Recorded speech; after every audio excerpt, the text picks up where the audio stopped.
And today we are going to continue our series. It's either a series or a mini-series. We'll find out as we go along. But our series, or maybe mini-series, called It Is More Blessed to Give Than to Receive. And so for the past little while, we've been on a journey through the book of Acts. As a church, we are going one chapter at a time. And if you don't know what the book of Acts is, that is totally fine. It is a book in the Bible that we've been reading one chapter at a time and doing one message at a time. But there's been one theme that we've kind of haven't stopped yet to look at and to think on. And that is this theme that is so big in the book of Acts. And it is just this crazy, beautiful, but also hard to understand, yet selfless and just incredible, yet at the same time, what? That's the reaction when you read it.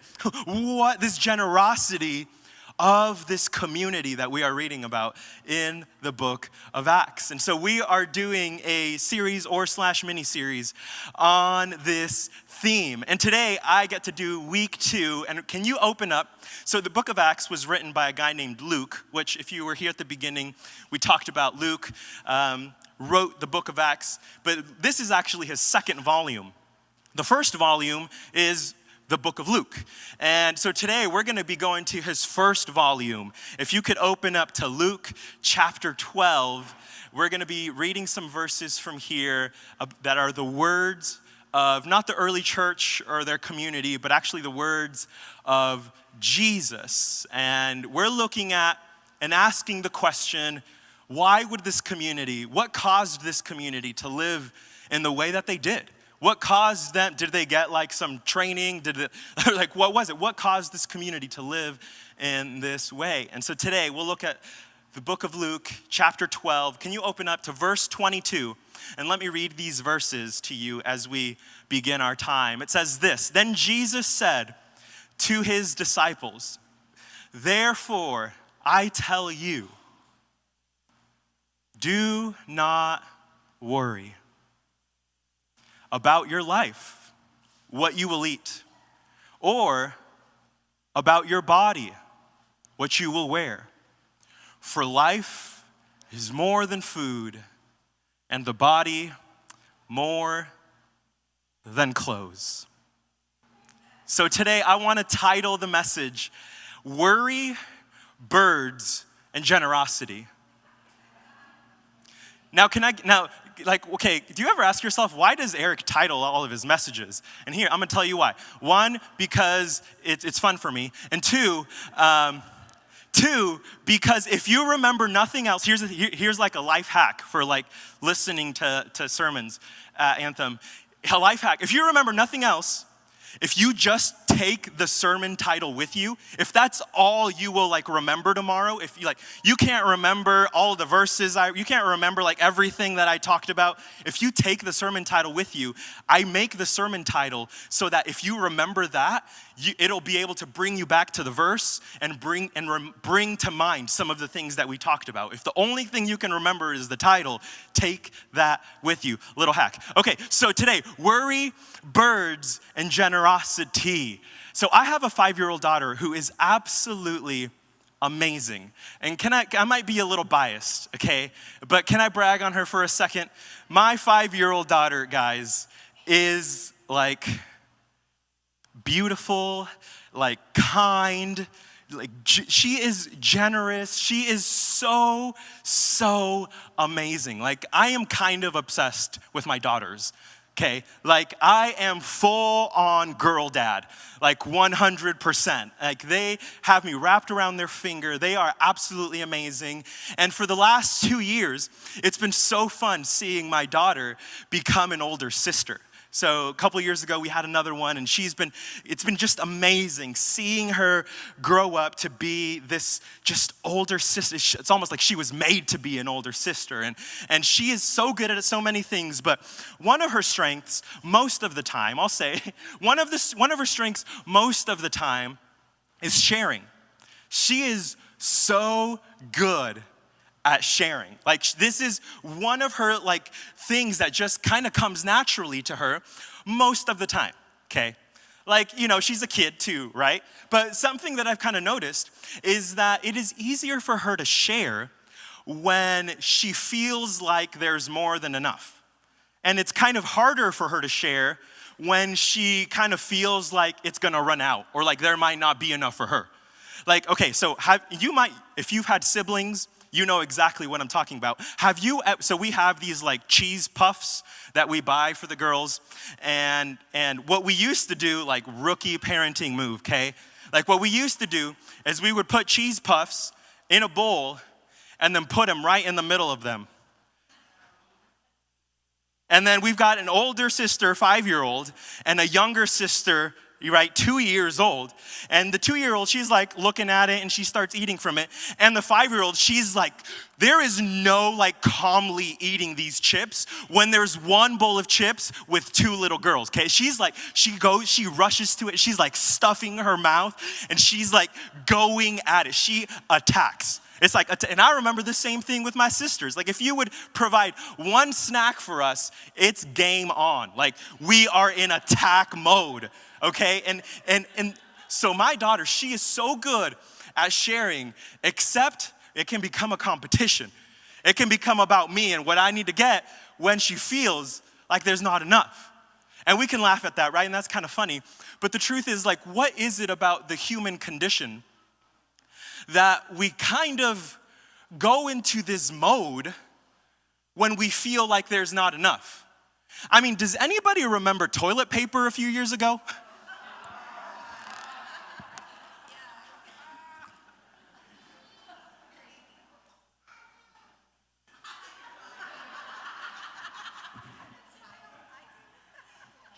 Y'all, it was toilet paper. Toilet paper? Like, that's crazy, is it not? Like, what is it about the human condition when we can live this way? We can just go when there's not enough, when we feel like it's gonna run out. Like, what happens, right? And the truth is, there's even something deeper to us as humans and our human experience. And maybe you feel this sometimes or at different points of your life or in different seasons. Maybe this season, maybe a past season. But sometimes we can live this way. We can think this way, be this way, live from this place. And it doesn't matter whether there's a lot or whether there's a little. This can be kind of like a way that we operate without even knowing it, without even being aware of it. Recently, I heard an amazing story about a girl named Denise Whitfield. She actually lives up in Seattle. And Denise is one of those people that when you ever hear anybody talk about Denise, they will tell you that she has some of the greatest joy and sense of adventure in life. Like she is, when you talk to her, when you just having conversations with her, they say it's just like effortless and it's just the way she forms sentences and treats people. Like she just has this joy and this just beauty to the way that she is and to the being that she is. And the truth is, when you hear Denise talk though, she'll tell you that this wasn't always the way that it's been. See, Denise, she grew up Christian, grew up in a family that believed in God, and she always wanted to make something of herself. She always wanted to become somebody. And so Denise, she ended up graduating from an Ivy League school. She ended up getting an amazing career and marrying a husband also from an Ivy League school, doing very well for herself. And she was getting good money, okay? She was living the high life, right? Vacation homes and trips and vacations.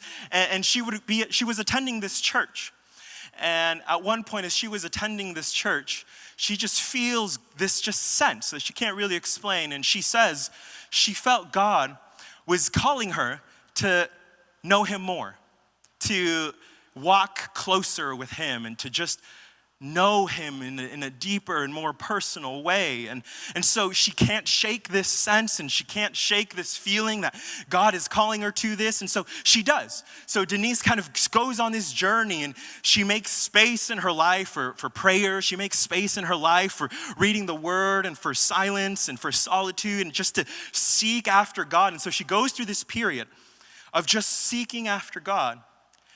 And at one point in this journey for her, Denise comes to this realization that even though she has done so well for herself, even though she has built a really nice stockpile and she has been able to live a very amazing life, she comes to this realization that she lives in fear. That actually most of her life up to this point, the dominant force and drive of her life, and she says, I have made my decisions, my life, I have been living in fear. Fear of not having enough, fear of something going wrong. And the truth is, she would say, it didn't matter how big the checks were. It didn't matter how big the stockpile was or how nice the promotion was. She would say, this fear would persist. And it wasn't like I was going around scared every day. I was a successful person. I was making things happen. I looked so confident. But it was not being afraid, but it was without knowing it. Beneath all of that, somewhere, I was kind of living in a state of fear.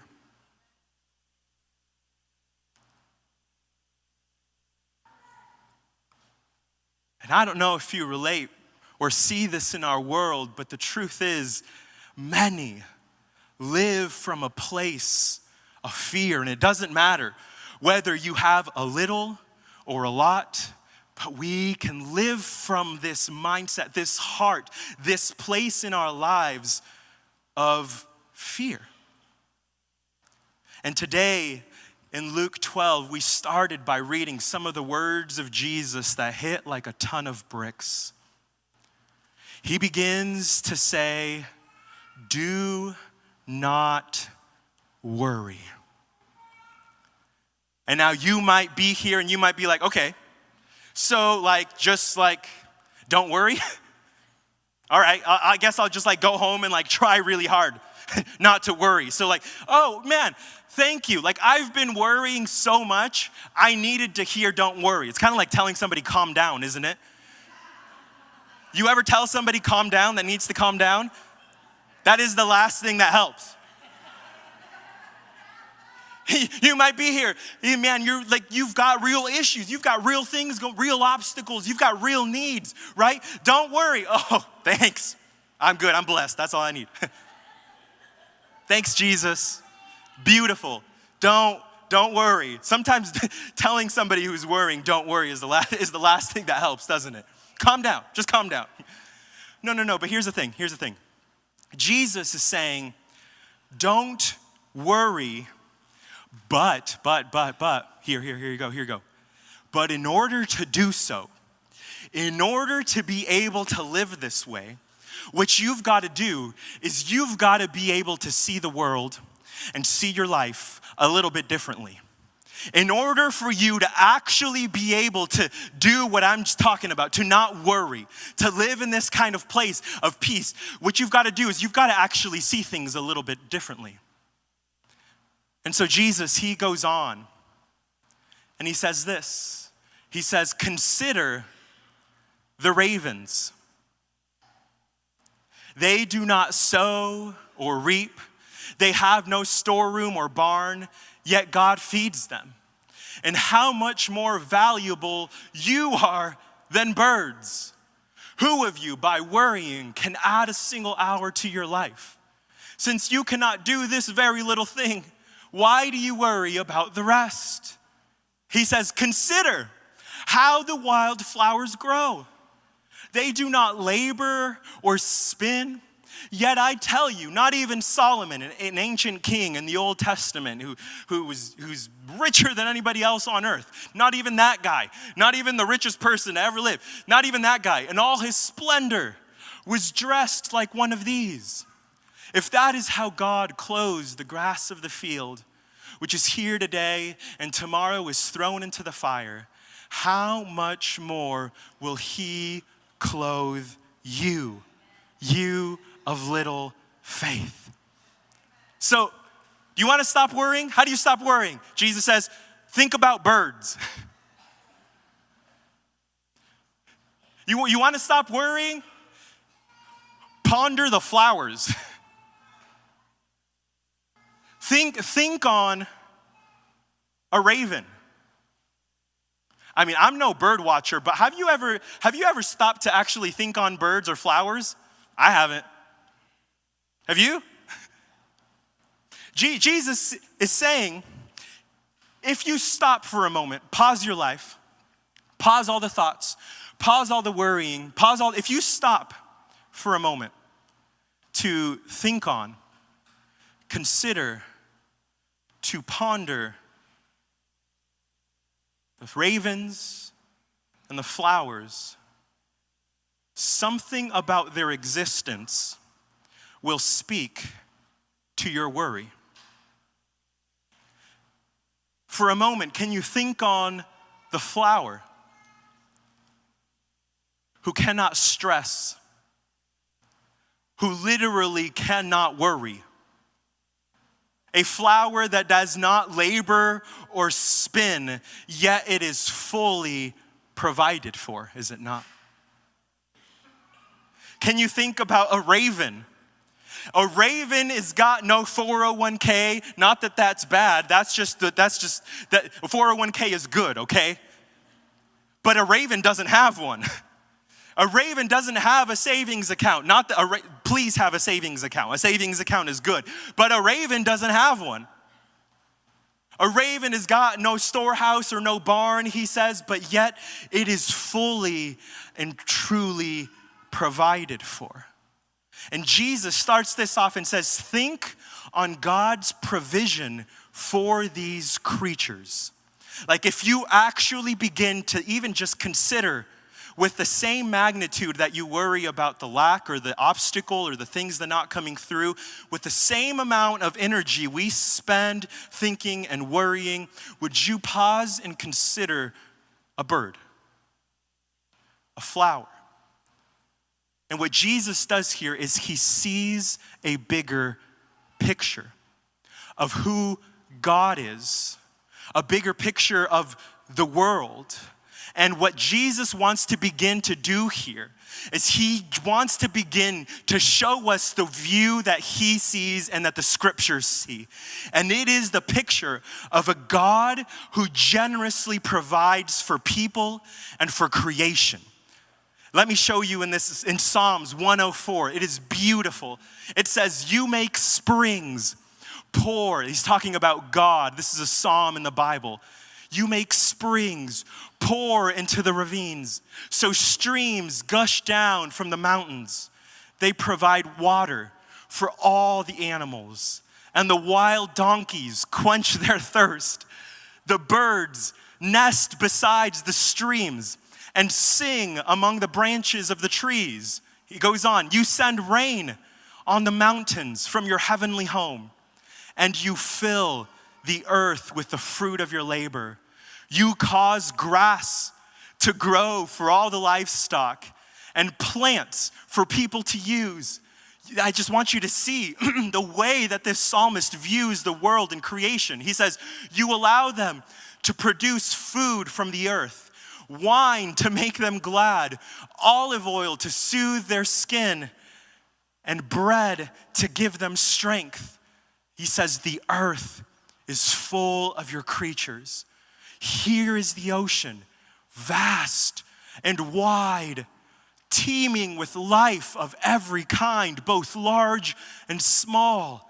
See the ships sailing along, and Leviathan, which you made to play in the sea. They all depend on you to give them food as they need it. When you supply it, they gather it. You open your hand to feed them, and they are richly satisfied. See, to Jesus and the scriptures, reality is not just us on our own looking out for me and mine, making sure that I get mine. That is human brokenness and selfishness.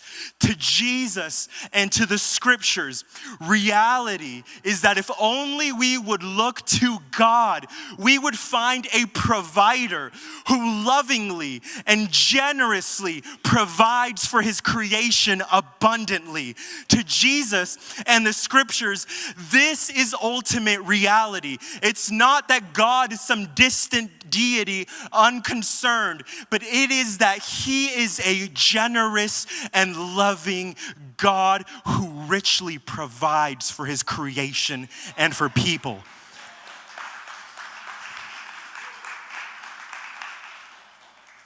And this to Jesus changes everything. This is the way he sees everything. It's the way he sees the birds and the flowers. It's the way that this psalmist sees ships. We know where ships come from. We know that people made them. We know people cut down it's the way that he sees the rivers. It's the way they see reality, the world, their lives. This is the frame.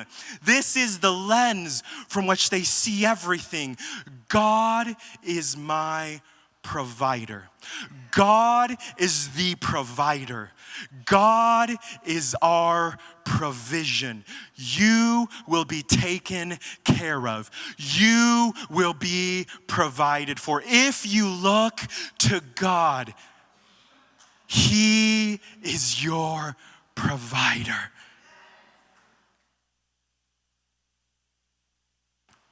This is the way Jesus sees it all. Everything. And I know there's so much to say about poverty and human responsibility. And I mean, the Bible is not silent on those topics. But here, Jesus sets those aside for one moment, because he wants to make a very specific point. There is something about the way we see the world and our lives and reality that Jesus is trying to speak to for a moment. He was trying to tell us that we must not only do things a different way, but we actually have to see things a different way. And he goes on, and he says, and do not, he says, consider the ravens, consider the flowers. And he says, and do not set your heart on what you will eat or drink. Do not worry about it. For the pagan world, the rest of the world, everybody else, all of probably our friends and our families, everyone else runs after all such things. And your Father knows that you need them. But seek his kingdom, and these things will be given to you as well.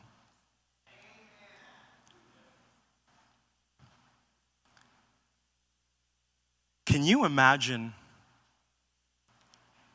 if we lived with a conviction, with a deep knowledge of the fact that God knows what we need?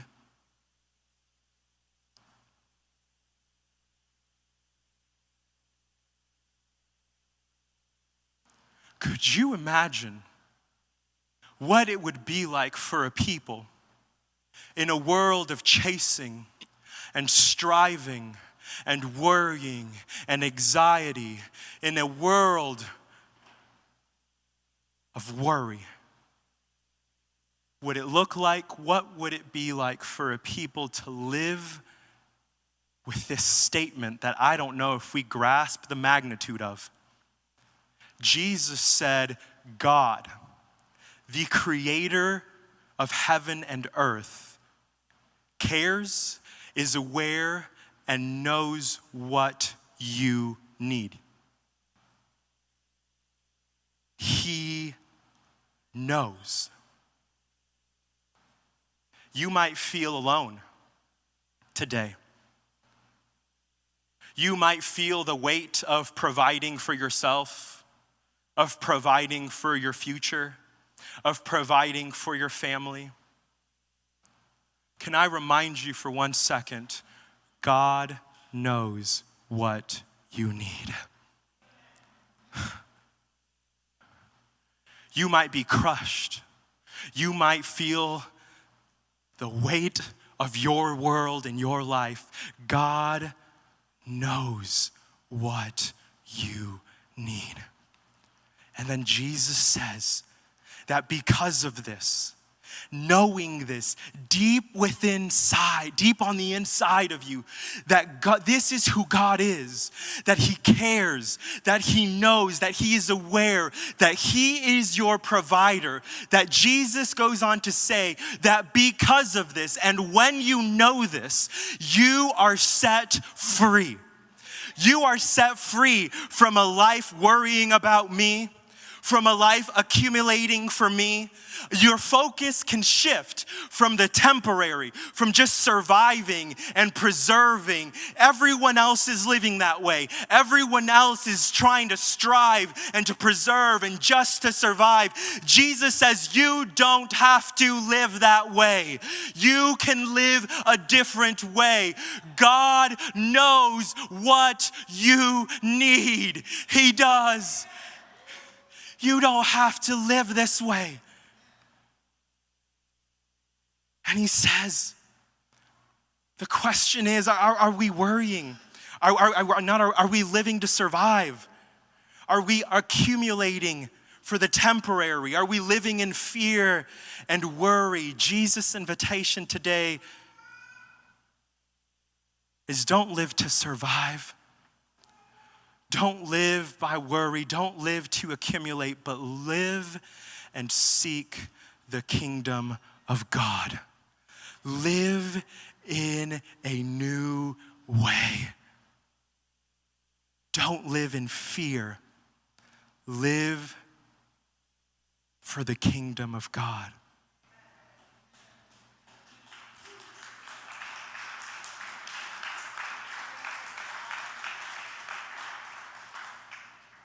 And so Jesus says, do not be afraid, little flock, for your Father has been pleased to give you the kingdom.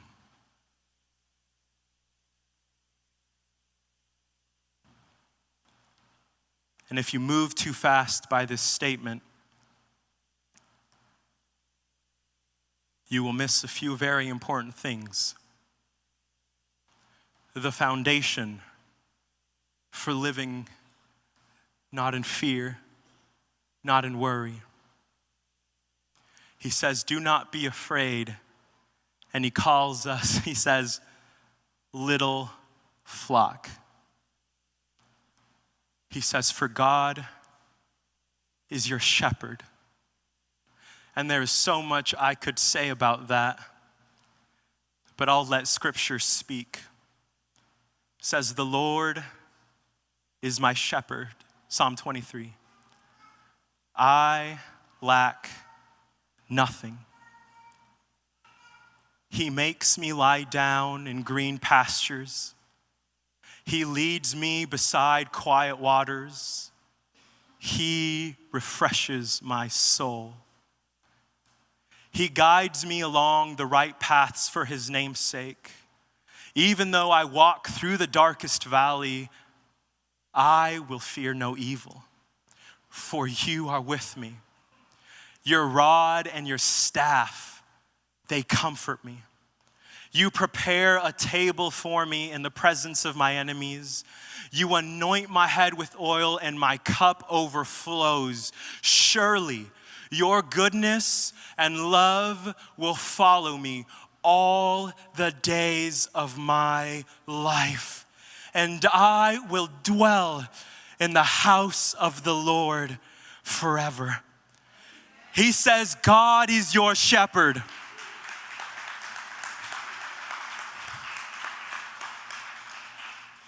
Don't be afraid, little flock. God is your shepherd. And then he goes on, and what does he say? Little flock, for your Father.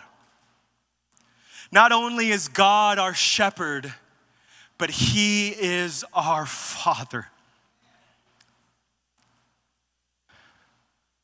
Not an earthly father, not a broken or imperfect father, but a perfect Father. You have a Father who knows, who cares, who is present, who provides, who is generous, who is loving. You have a Father. He says, for your Father, and he says, has been pleased to give you the kingdom. So not only is he your shepherd, not only is he your Father, but he is King of the world. He is King. He is God above everything. And I don't have time to go into all of these. This would take months. But can you take these things home with you this week? And can you think on the birds? Can you think on the flowers? Can you think on your shepherd? Can you think on your Father? And can you think of the King of the world? And who is he? And what is he to you? He is your provider. That is what he is, and that is who he is. And that, right there,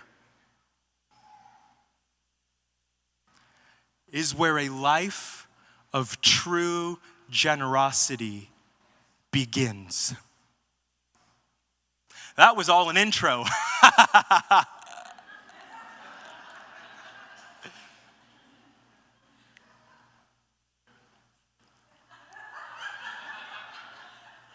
But there is nothing more important than what we've been talking about.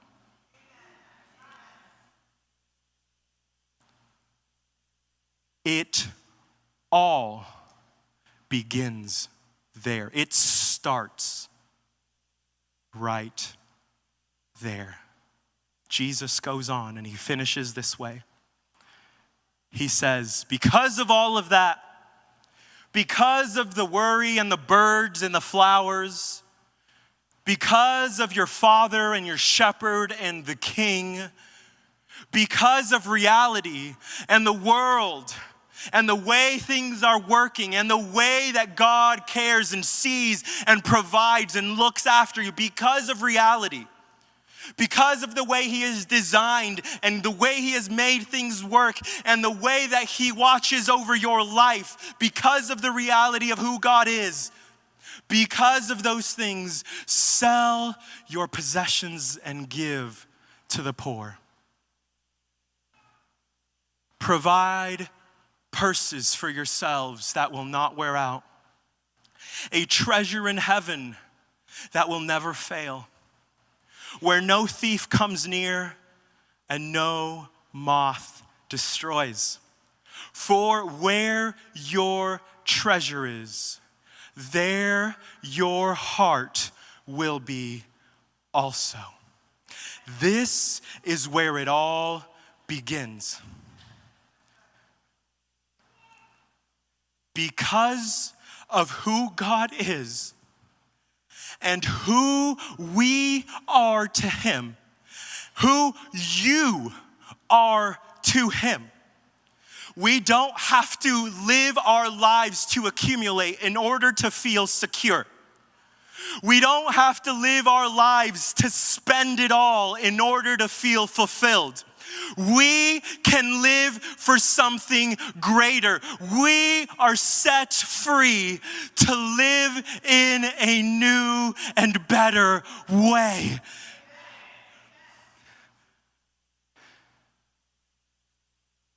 And so Denise's story actually continues. As the band come up, I want to end with this. So Denise does very well for herself.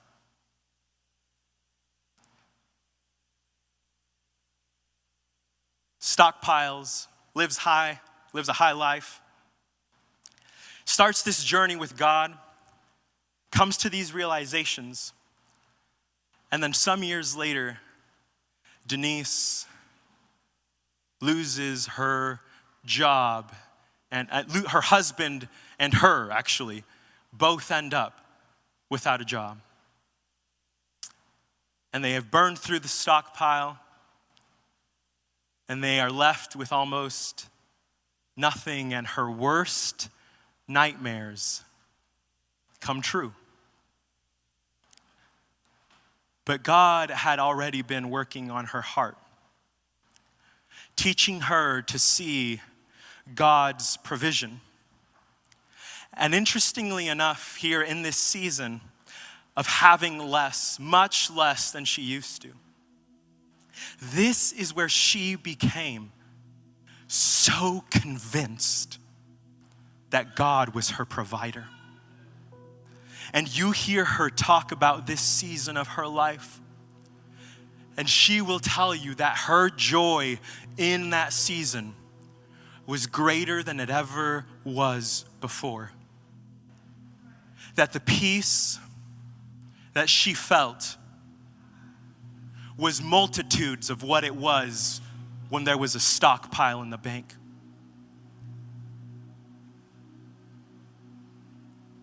But eventually, Denise, she finds another job some years later.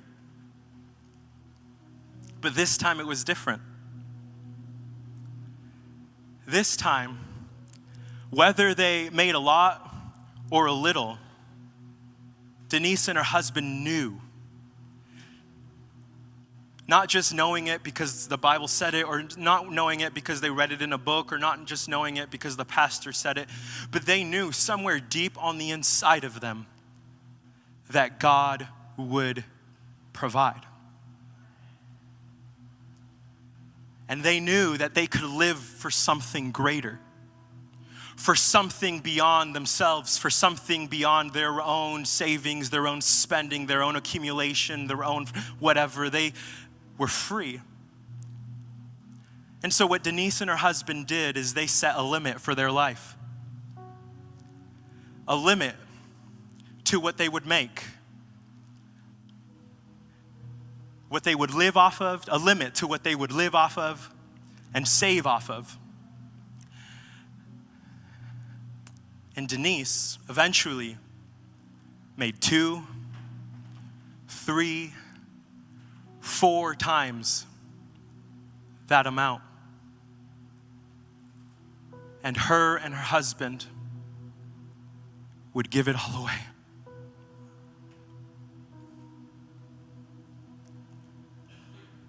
And she says she was set free. That is where her joy comes from. That is where her confidence comes from. That is where this life comes from.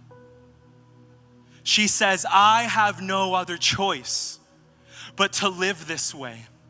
I don't have to live for myself. I don't have to live in fear. I don't have to live in worry. She says, this is a natural outflow of this way that God showed me to see the world. Not in scarcity, not like the cheese potato chips are gonna run out of the bowl at any time. No, but out of his abundant provision, that he will take care of me, that he is my provider, that I don't have to worry. You want to find freedom from worry. You want to find freedom from living for yourself, from living for me and mine, and trying to accumulate and trying to find fulfillment in spending and in things that never work. You want to find fulfillment from the anxiety. You want to find fulfillment away from the burden of your own provision. This is freedom. And this is the invitation of Jesus. Think about the birds. You got to view life a different way. Think about the flowers. You got to view things differently. Think about your Father, the shepherd, the King. And I invite you, says Jesus, to live for more. Live a different way than everyone else around you. Live for something more. And this is an invitation to us. And so I want to leave us with a poem by Elizabeth Cheney. It's called Overheard in an Orchard. It says, said the robin to the sparrow, I should really like to know why these anxious human beings rush about and worry so. Said the sparrow to the robin, friend, I think that it must be that they have no heavenly Father such as cares for you and me. Can we close our eyes and bow our heads?